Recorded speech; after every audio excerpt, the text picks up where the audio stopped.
Hey Lieben, was geht ab? Schön, dass ihr dabei seid. Ich habe mir in diesem Video mal die Stoppschilder vorgenommen. Ist eigentlich ein super leichtes Thema, aber da ganz viele Leute da Probleme haben, gehe ich da mal eben drauf ein. Und es ist natürlich so eine Sache, weil wenn ihr bei der Prüfung auch nur einen kleinen Fehler macht, könnt ihr da natürlich sofort durchfallen.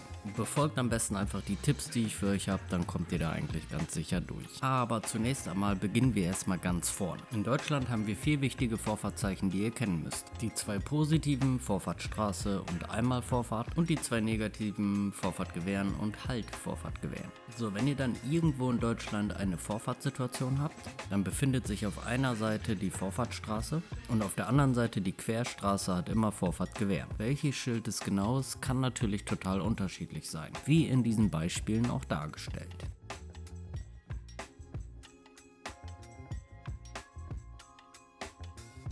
Was viele auch nicht wissen, das Vorfahrt-Gewähren-Schild und das Stoppschild sind eigentlich genau die gleichen Schilder. Nur mit dem kleinen Unterschied, dass ihr bei dem einen Schild anhalten müsst und bei dem anderen nicht.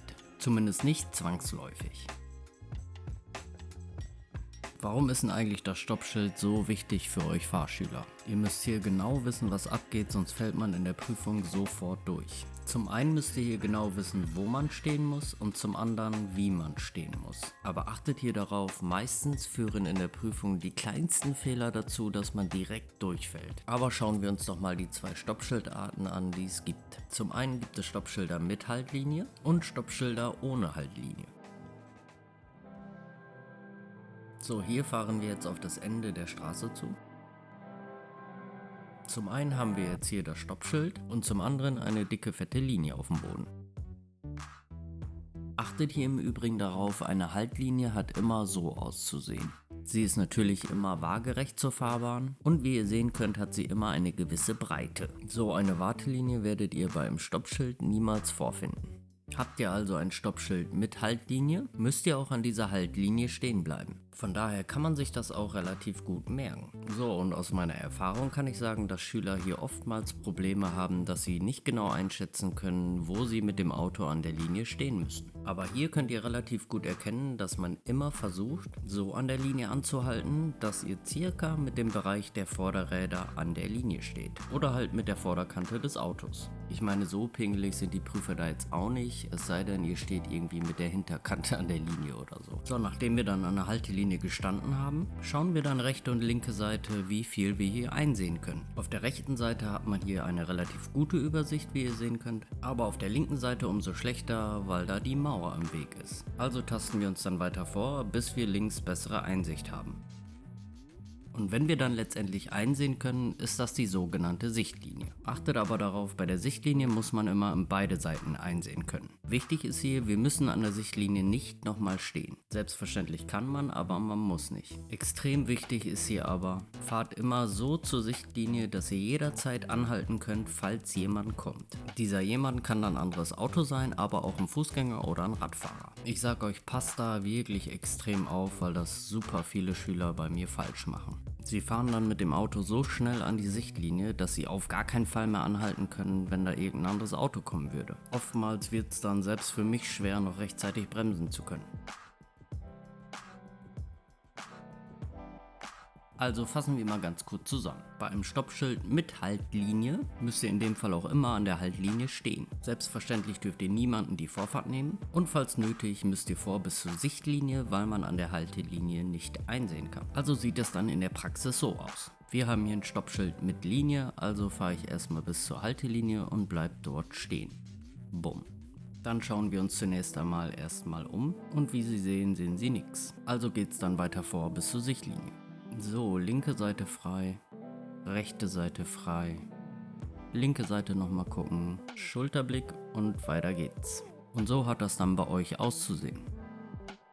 So, kommen wir zum zweiten Stoppschild, nämlich das ohne Linie. Hier haben wir wieder das Stoppschild und wie ihr seht, haben wir hier gar nichts auf dem Boden, also keine Linie. Wenn wir dann zu diesem Stoppschild kommen, achten wir in erster Linie nur auf Fußgänger und Radfahrer. Die Autos sind uns erstmal komplett egal. Wir gucken auf der rechten Seite, ob irgendwo Fußgänger oder Radfahrer sich nähern. Falls jemand kommt, so wie in diesem Beispiel, lassen wir ihn oder sie erstmal vor. Dann auf der linken Seite genau dasselbe, schön gucken und vortasten. So, und sobald ihr dann wieder in beide Seiten einsehen könnt, ist das wie auch zuvor schon eure Sichtlinie. Nur mit dem kleinen Unterschied, dass bei dem Stoppschild ohne Linie ihr an der Sichtlinie stehen müsst. Also fassen wir nochmal kurz zusammen. Bei einem Stoppschild ohne Haltlinie müsst ihr nur an der Sichtlinie stehen. Und nur als kleine Nebenbemerkung, ihr könnt natürlich beim Rantasten oder vor dem Rantasten 100 Mal stehen oder gestanden haben, nur das reicht nicht. Am Ende muss gewährleistet sein, dass ihr einmal an der Sichtlinie gehalten habt. Ganz egal wie oft oder wie lange. So, nur nochmal um eben ganz sicher zu sein, dass das jeder von euch versteht. Die Sichtlinie ist keine Linie, die auf dem Boden gemalt ist, sondern nur eine gedachte Linie. Und diese gedachte Linie ist da, wo ihr in beide Seiten einsehen könnt. Und bei dieser gedachten Linie, wo ihr einsehen könnt, müsst ihr stehen. Radfahrer und Fußgänger müssen selbstverständlich vorher durchgelassen werden. Und auch hier dürft ihr natürlich niemandem die Vorfahrt nehmen. So, und das sieht dann in der Praxis so aus. Wir kommen an das Stoppschild ohne Linie rangefahren und zunächst einmal konzentriere ich mich nur auf Fußgänger und Radfahrer. Ich fahre langsam heran und verschaffe mir einen Überblick, wie gut ich einsehen kann. So, linke Seite geht klar.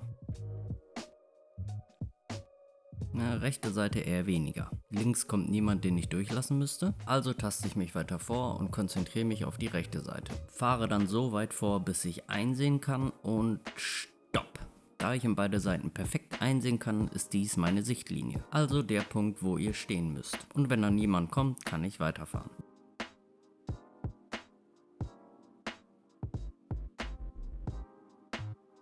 So, hier gibt es aber noch eine wichtige Sache, weil ich weiß, dass die Schüler da immer unsicher sind und Probleme haben. Klar müssen wir hier immer Fußgänger und Radfahrer zuerst durchlassen, aber wenn niemand kommt, müssen wir uns dann vortasten, bis wir alles einsehen können. Und da kommt es dann häufig vor, dass wenn später Radfahrer kommen, dass wir dann mit unserem Auto im Weg stehen. Nur wäre dann in diesem Fall kein Problem, weil wir müssen ja irgendwie einsehen können. Und da kann es schon mal Ecken geben, wo man so weit nach vorne muss, dass man dann zwangsweise im Weg steht.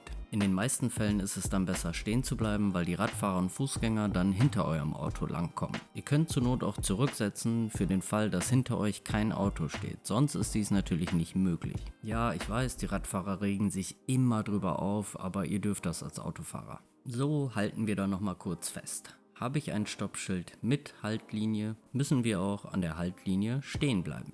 Für den Fall, dass wir ein Stoppschild ohne Haltlinie haben, müssen wir in diesem Fall an der Sichtlinie stehen. So, das meiste habt ihr jetzt auf jeden Fall schon geschafft, aber das Wichtigste fehlt eigentlich noch. Nur mal eben ganz kurz nebenbei, tut mir doch den Gefallen und lasst kurz ein Abo da. Das tut niemandem weh und ich habe eine ganz pervers absurde Prozentzahl an Guckern, die nicht den Kanal abonnieren. Ohne Witz, wenn ihr die Zahl wissen würdet, würdet ihr vom Glauben abfallen. Also hilft mir doch ein bisschen dabei, die Prozentzahl ein bisschen zu drücken. Naja, kommen wir zu den wichtigen Dingen. Achtet darauf, dass ihr in der Prüfungsfahrt so wie in der Fahrstunde, gerade was Stoppschilder angeht, genau aufpasst, dass alles richtig gemacht wird. Wichtig ist, das Auto muss immer zu 100% stehen. Sollte das Auto auch nur 1 mm rollen, fallt ihr sofort durch die Prüfung. Und super wichtig, was viele nicht wissen, ihr müsst immer stehen. Also ganz egal, ob da irgendjemand kommt oder nicht. Weil ich höre häufig von Schülern, ja, wieso, da kommt doch keiner, dann muss ich doch nicht stehen. Was natürlich nicht richtig ist. Ich kann euch aber einen Tipp geben, wie ihr das bei der Prüfung am besten machen könnt, damit ihr nicht durchfallt. Zunächst müsst ihr natürlich gut auf Schilder achten, weil sonst seht ihr das ganze Stoppschild gar nicht. Hab gehört, sowas ist auch schon mal vorgekommen. Also sobald ihr irgendwo ein Stoppschild seht, ist die erste und wichtigste Aufgabe, sucht die Linie. Ihr müsst euch sicher sein, ob ihr da eine Linie habt oder nicht. So, der zweite Punkt, hinterfragt euch direkt, wo muss ich stehen. So, und da ihr das gerade gelernt habt, müsst ihr dann je nachdem an einer Halt- oder an einer Sichtlinie stehen.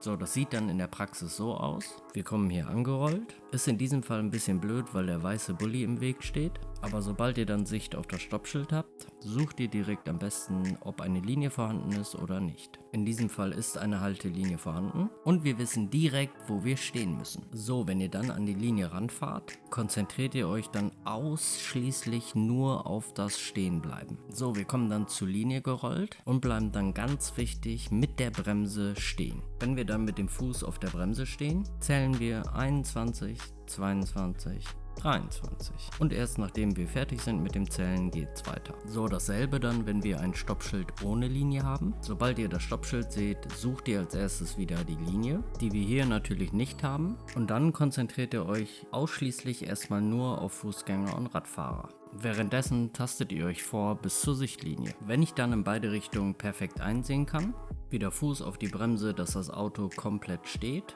und 21, 22, 23. Sollte sich dann keiner nähern, können wir los. Ich muss rechtlich gesehen keine 3 Sekunden stehen bleiben. Ich würde das aber auf jeden Fall machen, damit ich 100% sicher bin, dass ich auch wirklich stehe. Gleichzeitig werdet ihr auch mehr Zeit verbrauchen, was natürlich super ist.